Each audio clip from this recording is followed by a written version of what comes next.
Hey folks, welcome to MSP Mountain. And today we have Joseph Brunsman from CPL Brokers, who is going to tell us a little bit about cybersecurity for MSPs from a legal and technical perspective. What you just told me is that there's been lots of lawsuits in the MSP space recently. What about endpoint security? Have you seen breaches for MSPs and their clients coming from like malware on devices that could be like used, like now that we're going into the world of home working a little bit more, people Mhm. might occasionally be using their home devices to access stuff. Have you seen any breaches coming from that?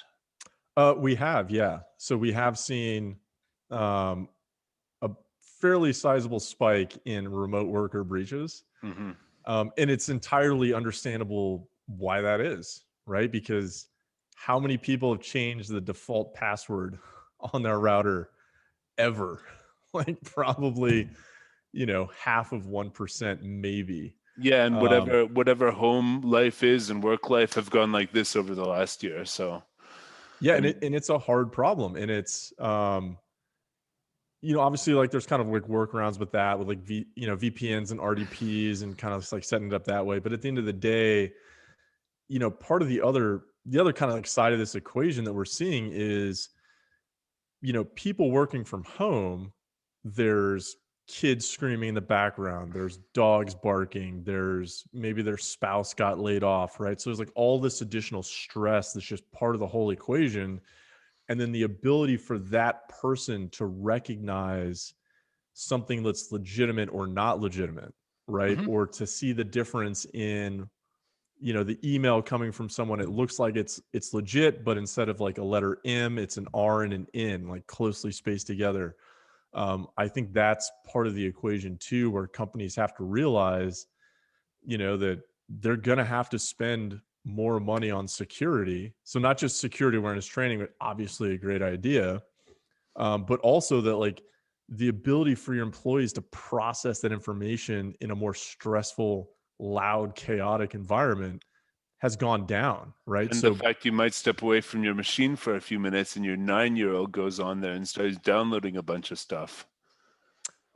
yeah. Or there's a really funny video out there, on this attorney who shows up to a Zoom meeting The for I am court, not a and he looks like a cat, and he had no idea how to get rid of that. yeah. That's kind of like a funny example, but yeah, it's like, you previously, like, you kind of had your castle and you could put the moat around your castle, and the castle was your office, and you could generally kind of control like what happened on those computer systems, what didn't happen. You could block like Facebook or Reddit or whatever the case may be. If it's someone's home computer, that's an entirely different story. So yeah, I mean, we're definitely seeing issues there. And the other issue I think just businesses at large need to be aware of is, they may have a cyber policy because they're like, okay, yeah, this is going to be a problem. Well, they need to make sure that that cyber policy would actually even cover a breach from, let's say, a home device.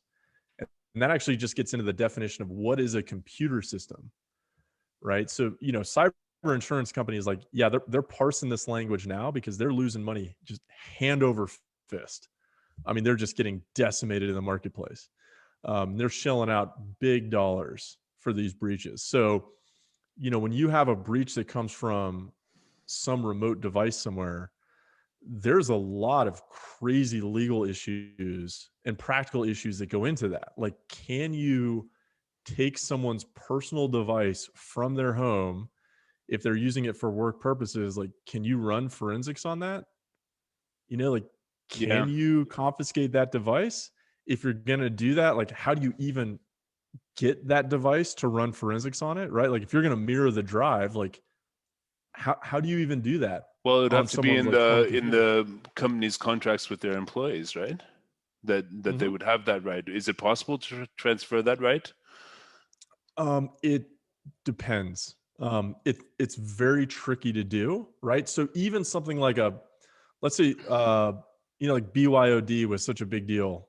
I guess it still is, but it really depends. So employment law, I've written on it. It's super complicated. I mean, even down to like the locality, they all have different laws. And that's really like an employment attorney is going to be a business's best friend there, because it just really depends.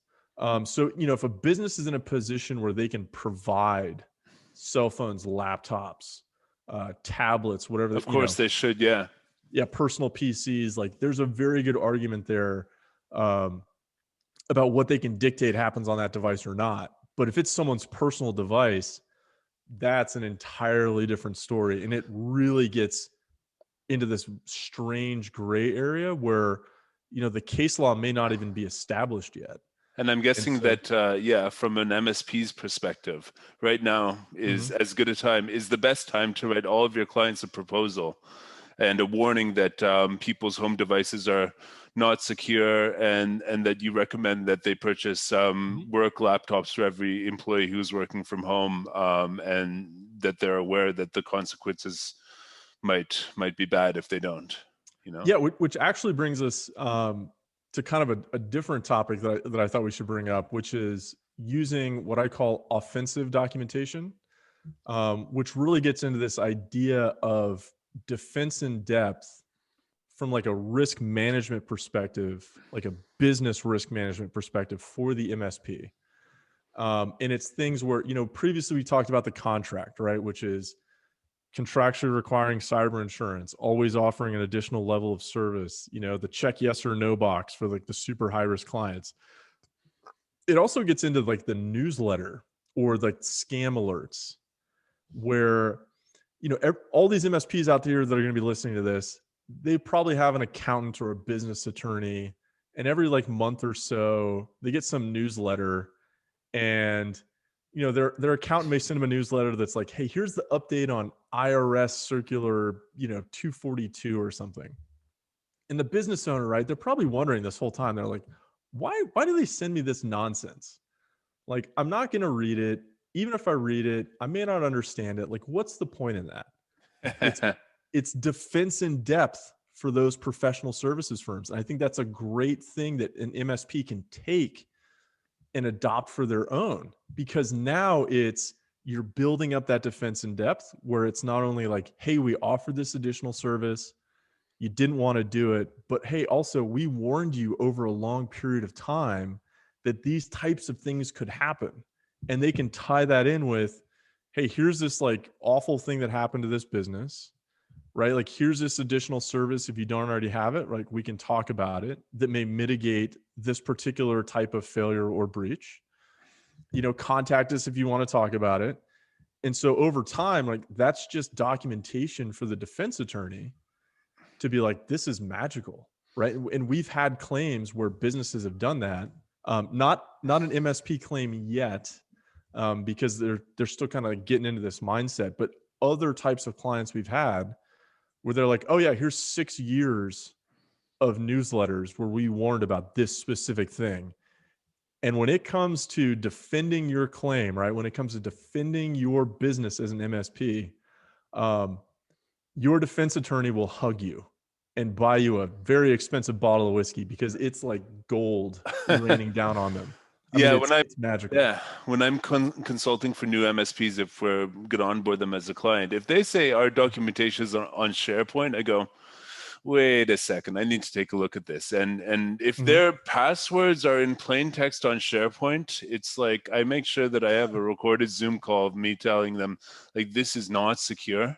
You should Mhm. have something that at least logs every password and who's accessed it, account by account, and all that stuff, because otherwise this is not secure, because it's plain text and you don't know who's had visibility of what. And I'm pretty sure that a lot of MSPs are not changing all their passwords whenever Mhm. employee gets offboarded. Yeah, I'm and almost that's sure. Yeah. So yeah. and something like that is pretty standard practice for kind of like the broader business community as well. Yeah. Where it's, really basic things like, hey, if you're going to fire an employee, right, like their access gets locked down from when they're walking from their desk to the office, or if they're in the office getting fired, like their access is locked down.